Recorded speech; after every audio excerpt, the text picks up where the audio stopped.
তো হ্যালো বন্ধুরা, তোমাদের সকলকে স্বাগত আমার নতুন আরেকটি মিনি ব্লগে। তো আজকে আমি যাচ্ছি রানাঘাটে ফুটবল খেলার ভিডিও করতে। তো বন্ধুরা, আমি দেখতে পাচ্ছি ফুলিয়া স্টেশনে চলে এসেছে এবং ট্রেনেও চলে এসেছে। তো চলো তাহলে ট্রেনে উঠে। তো ফাইনালি আমি রানাঘাটে চলে এসেছি। রানাঘাটে আসার পরে এখন রানাঘাট 2 নম্বর প্ল্যাটফর্ম দিয়ে বেরিয়ে যাচ্ছি।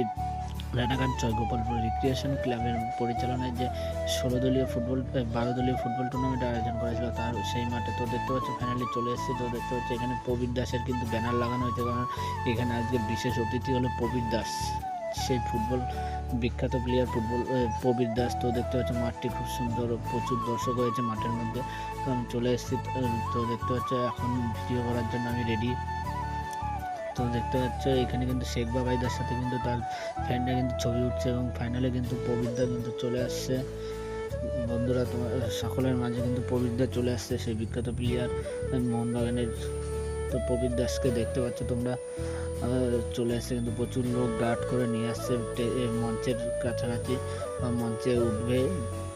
তো দেখতে পাচ্ছ এখানকার সব বোনেরা কিন্তু গোলাপ ফুল দিয়ে প্রবীরদা কিন্তু বরণ করে নিচ্ছে, রেড কার্পেটের উপর দিয়ে যাচ্ছে।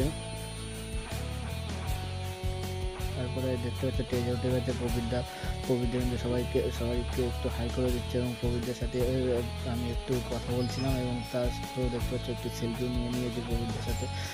তারপরে দেখতে পাচ্ছি এই ক্লাবের টেস্টটাও এবং খুব সুন্দর, এবং ট্রফিটাও দেখতে পাচ্ছ। তো এটি কিন্তু এবছরের চ্যাম্পিয়ন এবং রানার্স ট্রফি। তো বন্ধুরা, ভিডিওটি যদি ভালো লাগে প্লিজ লাইক কমেন্ট শেয়ার। চলো তাহলে টাটা, বাই বাই, দেখা হচ্ছে পরবর্তী কোনো